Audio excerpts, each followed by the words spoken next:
जो लोग प्रतिमास शिवरात्रि व्रत का पालन ना कर सकें, वे केवल एक बार महाशिवरात्रि व्रत विधि पूर्वक कर लें तो उन्हें 12 मासों की शिवरात्रि का फल प्राप्त हो जाता है। चारों वर्णों के लोग और स्त्री पुरुष सब इस व्रत को करने के अधिकारी हैं। महाशिवरात्रि के दिन प्रातःकाल उठकर सर्वप्रथम शिव जी का ध्यान करें। तत्पश्चात नित्य क्रिया से निवृत्त होकर स्नान संध्या आदि करके और भस्म त्रिपुंड लगाकर रुद्राक्ष की माला धारण करके संकल्प करें। यह सब हमारे शास्त्रों के अनुसार है। अगर भस्म त्रिपुंड आदि आप ना लगा पाएँ तो आप वैसे भी संकल्प कर सकते हैं। भगवान के सामने जल लेके हाथ में और व्रत के लिए आप संकल्प करें। उसके पश्चात आप शिव चालीसा, शिव सहस्त्र नाम या ओम नमः शिवाय इस मूल मंत्र का जितना भी आप उच्चारण कर सकें, जितना पाठ आप कर सकें उतना पाठ करें।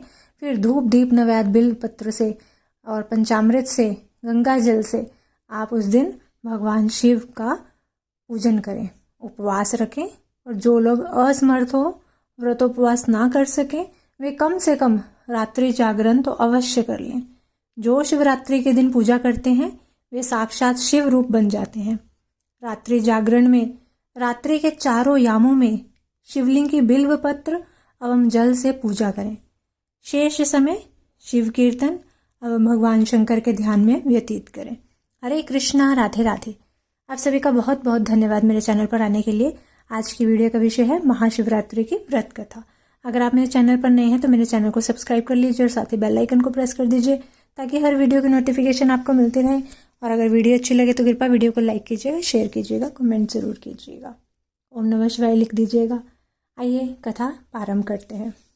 भगवान शिव की महिमा सुनकर एक बार ऋषियों ने सूत जी से कहा कि हे सूत जी, आपकी अमृतमय वाणी और आशुतोष भगवान शिव की महिमा सुनकर तो हम परम आनंदित हुए। हमें कोई शिव जी से संबंधित उत्तम व्रत की कथा विस्तार पूर्वक कहिए। तब सूत जी ने कहा कि हे ऋषिगण, आप लोग सावधान होकर सुनिए। मैं यहाँ एक ऐसी प्राचीन कथा कह रहा हूँ जो किसी समय नारद जी से भगवान विष्णु ने कही थी। वह एक निषाद की ऐसी अद्भुत कथा है जो प्राणियों के समस्त पापों का नाश करने वाली है। साथ ही जो उत्तम शिवरात्रि का विधान है यह दृष्टांत रूप से सुनिए। प्राचीन काल में गुरुद्रह नामक एक भील यानी निषाद था जो व्याध कर्म किया करता था। वह भील महाक्रूर एवं बलवान भी था। वह प्रतिदिन वन में जाकर मृगों का शिकार करता था और अपने परिवार का पालन पोषण व्याध वृत्ति द्वारा किया करता था। साथ ही घोर वनों में छिपकर चोर डाकू का भी काम करता था। किसी समय दैव योग से सुंदर महाशिवरात्रि तिथि आ गई, परंतु उस मूढ़ दुरात्मा को क्या पता था। वह अपने कुकर्म में व्यस्त उस घोर जंगल में ही मस्त रहा। तब उसी शिवरात्रि वाले दिन उसकी माता पिता एवं स्त्री ने भूख से तड़पते हुए उससे कहा कि अरे वंचर, हमें भोजन दो, आज तो घर में कुछ भी आहार नहीं है।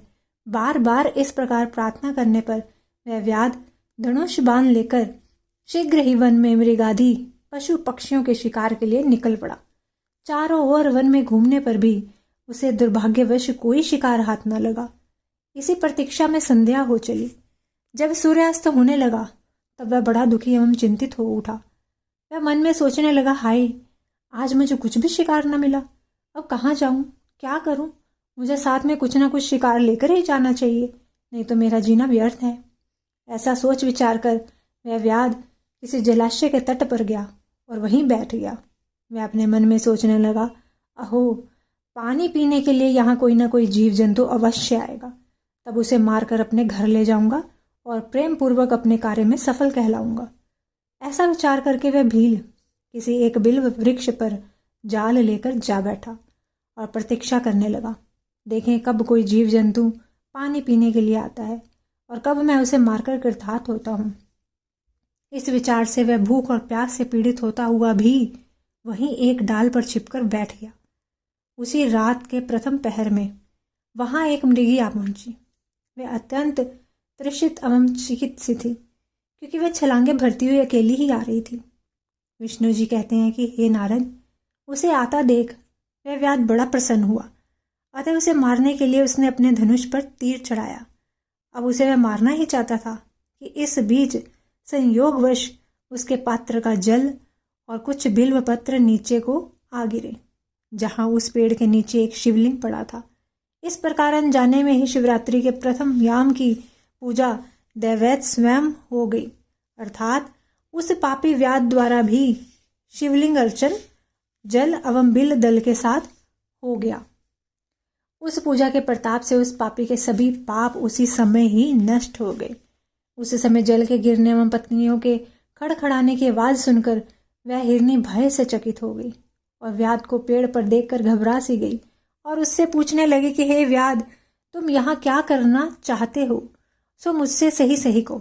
तब हिरनी की बात सुनकर व्याध कहने लगा, मेरा परिवार भूख से तड़प रहा है, इसलिए तुझे मारकर उन्हें संतुष्ट करूंगा।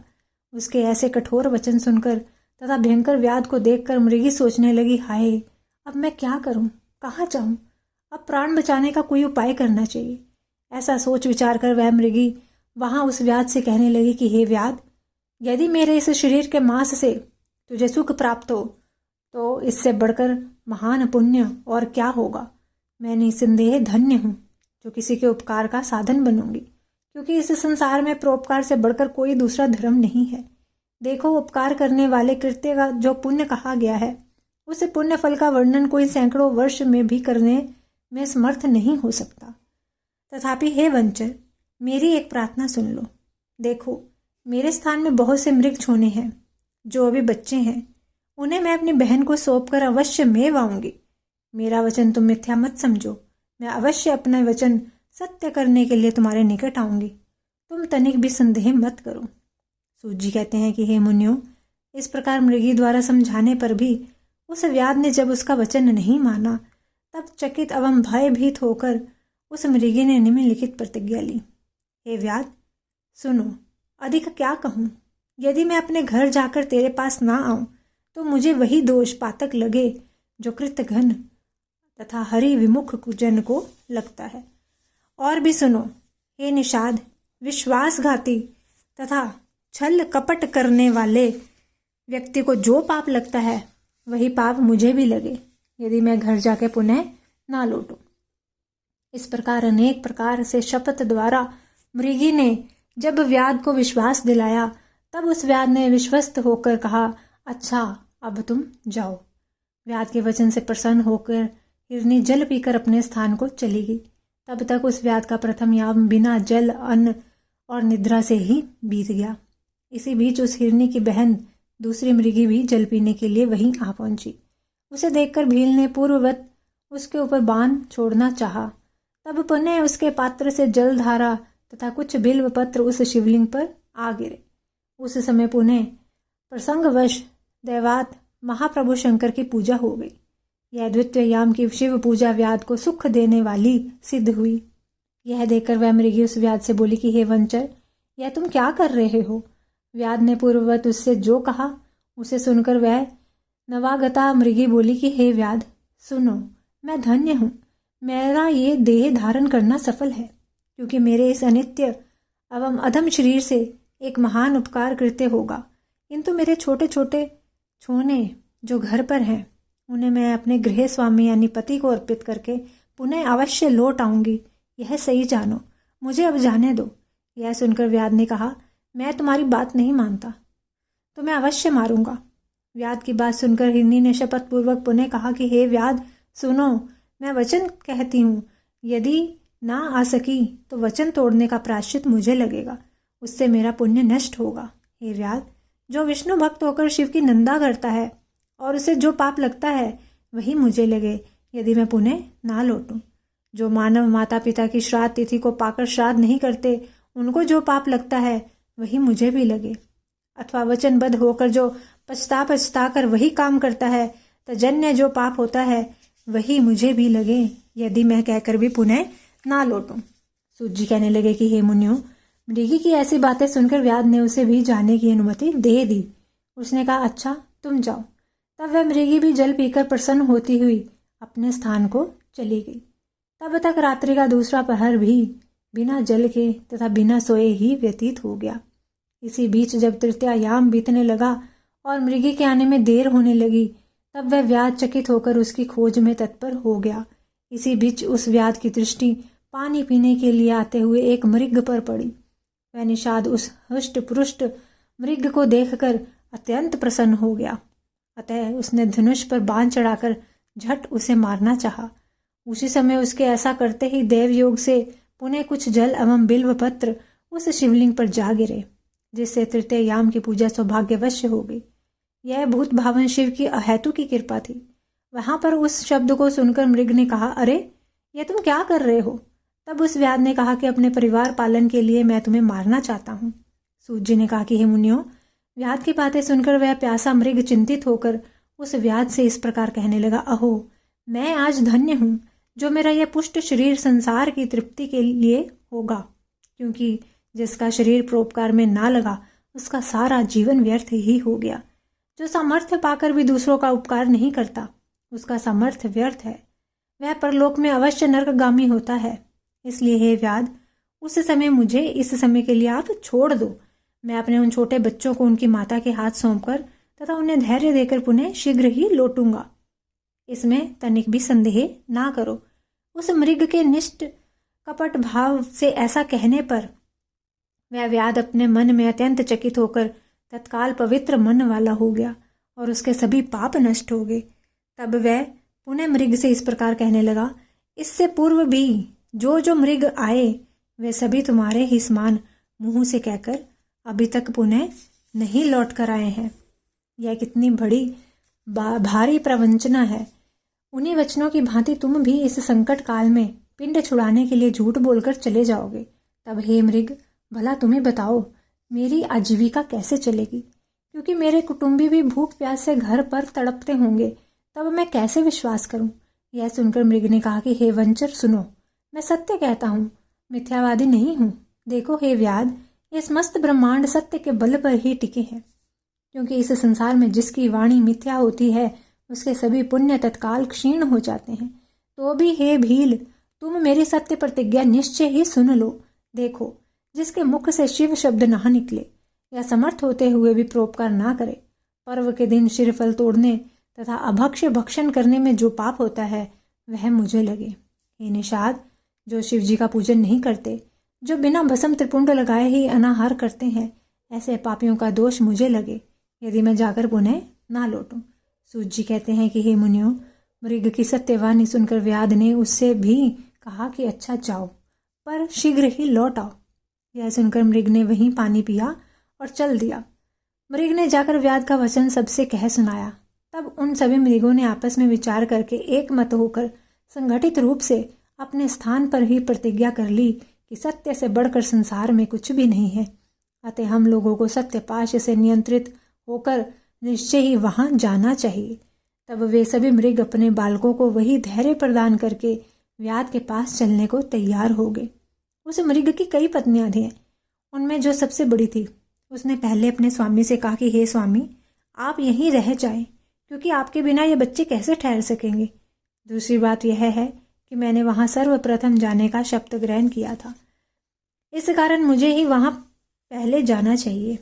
आप यहीं रहिए। उसकी यह वाणी सुनकर छोटी मृगी बोली कि प्रभु, मैं आपकी दासी हूँ, अतः मैं ही वहीं पर जा रही हूँ, आप यहीं रहें। उसकी विनती सुनकर मृग ने पुनः कहा, नहीं नहीं, वहां मुझे ही जाना चाहिए, तुम दोनों यहाँ पर रहो, क्योंकि शिशु रक्षा का कार्य माता ही भली भांति कर सकती है। अपने स्वामी का वचन सुनकर उन मृगियों ने प्रेम से कहा कि नहीं प्रभु, यह भारतीय धर्म मर्यादा के विरुद्ध है कि पत्नी के रहते पति पहले मरे, क्योंकि बिना पति के स्त्रियों के वैधव्य जीवन को धिक्कार है। हम सभी चलेंगे। ऐसा विचार विमर्श करके वे मृगी तथा मृग अपने बच्चों को धैर्य देकर तथा उन्हें अपने सहवासी किसी अन्य पशु को सौंपकर सभी वहां शीघ्र चले गए, जहां वहां निषाद था। उनके चले जाने पर हिरनी के बच्चे भी उनके खुर चिन्हों के अनुसार उछलते कूदते वहां तक जा पहुंचे, क्योंकि उन मृग छोनों ने अपने मन में ठीक ही सोच लिया था कि उनकी जैसी गति होगी वैसी हम लोगों की होवे। उन मृग झुंडों को देखकर व्याध बड़ा प्रसन्न हुआ, अतः उन्हें मारने के लिए ज्यों ही धनुष पर तीर चढ़ाया त्यों ही पूर्ववत पुनः कुछ जल एवं बिल्व पत्र उस शिवलिंग पर गिर पड़े, जिससे उस रात्रि के चौथे पहर की पूजा अचानक हो गई। इस प्रकार उस व्याध के सभी पाप क्षण भर में जलकर भस्म हो गए, अर्थात वह निषाद अब निष्पाप हो गया। उसी समय उन दोनों मृगियों तथा उस मृग ने साथ ही कहा कि हे व्याधवर, आप कृपा करके हम लोगों के जीवन सार्थक करें। सूत जी कहते हैं कि हे मुनियों, इस प्रकार उन मृगों के वचन सुनकर व्याध दुष्प्रयाज्य सद ज्ञान का भागी बन गया और अपने मन में सोचने लगा, अहो यह मृग धन्य है जो ज्ञानहीन पशु होते हुए भी संगठित है और अपने शरीर का त्याग करके भी परोपकार परायण हो रहे हैं। हाँ हंत, खेद की बात है कि मैंने मनुष्य जीवन पाकर भी कौन सा पुण्य कमाया, क्योंकि आज तक दूसरों के शरीर को कष्ट देकर ही तो मैं अपने शरीर को पाला पोसा। यही नहीं बल्कि अनेक पापों द्वारा नित्य अपने परिवार का पालन पोषण किया। हाय, जन्म भर अपने किए हुए दुष्कर्मों का कैसा कुफल मैं पाऊंगा।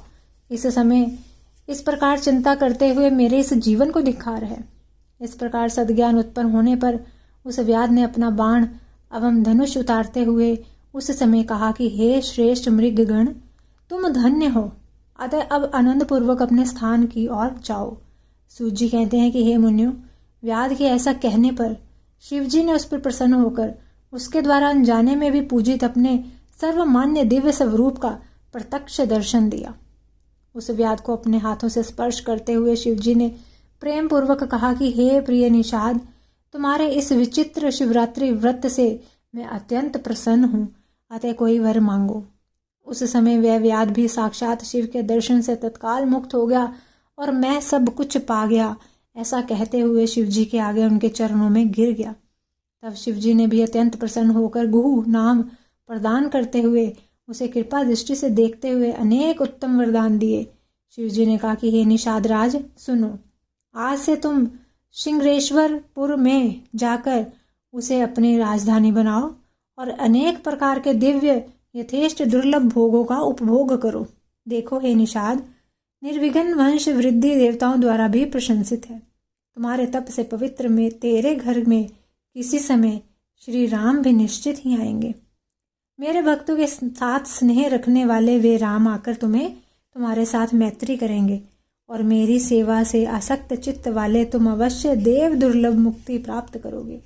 सूत जी कहते हैं कि हे मुनि वृंद, इसी बीच श्री शंकर जी का दर्शन कर वे सभी मृग तत्काल पशु योनि का परित्याग करके विमुक्त हो गए, अर्थात दिव्य विमान पर दिव्य शरीर से बैठकर वे सभी मृग उसी समय पूर्व शाप से मुक्त होकर स्वर्ग लोक को चले गए।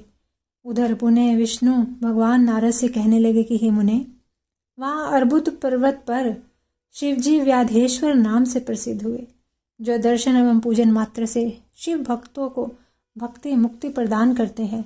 हे मुनिवर नारद, उसी समय से वह निषाद भी अनेक दिव्य भोगों को भोग कर भगवान राम की अनुकंपा से शिव सायुज्य प्राप्त कर संसार से मुक्त हो गया। इस प्रकार अज्ञानतावश भी उसने शिव व्रत के प्रताप से यदि सायुज्य मुक्ति तक को प्राप्त कर लिया तो फिर अन्य भक्तों की क्या कथा है। वे तो तन्मन्य होकर साक्षात शिव स्वरूप ही हो जाते हैं। इसलिए हे मुनियों, सब शास्त्रों को विचार करके तथा अनेकानेक तीर्थ दान तथा अनेक प्रकार के विचित्र एवं पवित्र यज्ञ भी हैं, सर्वोत्तम व्रत भी है। यद्यपि यहाँ अनेक व्रत विधान, अनेक तीर्थ दान तथा अनेक प्रकार के जप तप संयम नियम भी हैं, तथापि उनमें कोई भी इस शिवरात्रि व्रत के समान नहीं है। यह शास्त्र पुराणों का निश्चित निर्णय है। इसलिए अपनी भलाई चाहने वालों को चाहिए कि इस शुभ व्रत का पालन अवश्य करें, क्योंकि यह दिव्य शिवरात्रि व्रत सर्वदा साधक को भक्ति मुक्ति प्रदान करने वाला है। सूत जी कहने लगे कि हे ऋषिगणों, यह कल्याणप्रद शिवरात्रि व्रत मैंने आप लोगों को सुना दिया है, जो संसार में व्रत राज के नाम से प्रसिद्ध है। ऋषियों ने पुनः पूछा कि हे सूत जी, अभी आपने मुक्ति की चर्चा की है, उसमें क्या होता है और मुक्त हुए पुरुषों की कैसी दशा स्थिति होती है, यह भी हम लोगों को बताइए। तब सूत जी ने कहा कि हे मुनियों, सावधान होकर सुनो, मैं कह रहा हूँ। संसार के क्लेश आवागमन को हरने वाली तथा परमानंद देने वाली वह मुक्ति चार प्रकार की कही गई है। सारूप्य, भगवान के समान होना, सालोक्य भगवान के लोक में रहना, सानिध्य भगवान के निकट पार्षद बन के रहना तथा सायुज्य भगवान में ही मिल जाना। यह चौथी मुक्ति शिवरात्रि व्रत से प्राप्त होती है, जो चारों में उत्तम है। आइए महाशिवरात्रि की आरती भी पढ़ लेते हैं। आ गई महाशिवरात्रि पधारो शंकर जी, हो पधारो शंकर जी, आरती उतारें पार उतारो शंकर जी, हो उतारो शंकर जी। तुम नयन नयन में हो, मन मन में धाम तेरा, हे नीलकंठ है कंठ कंठ में नाम तेरा। ओ देवों के देव जगत के प्यारे शंकर जी, हो पधारो शंकर जी, हो पधारो शंकर जी। तुम राजमहल में तुम्हें भिखारी के घर में, धरती पे तेरा चरण मुकुट है अंबर में। संसार तुम्हारा एक हमारे शंकर जी, हो पधारो शंकर जी, हो पधारो शंकर जी। तुम दुनिया बसाकर भस्म रमाने वाले हो, पापी के भी रखवाले भोले भाले हो। दुनिया में भी 2 दिन तो गुजारो शंकर जी, हो पधारो शंकर जी, हो पधारो शंकर जी। क्या भेंट चढ़ाए तन मैला घर सूना है, ले लो आंसू ये गंगा जल का नमूना है। आकर के नयन में चरण पखारो शंकर जी, हो पधारो शंकर जी, हो पधारो शंकर जी। आ गई महाशिवरात्रि पधारो शंकर जी, हो पधारो शंकर जी। आरती उतारे पार उतारो शंकर जी, हो उतारो शंकर जी, हो उतारो शंकर जी। बोलिए शिव भगवान की जय। अगर आपको वीडियो अच्छी लगे तो कृपया वीडियो को लाइक कीजिएगा, शेयर कीजिएगा। मिलती हूँ अपनी अगली वीडियो के साथ। तब तक के लिए सभी को हरे कृष्णा, राधे राधे।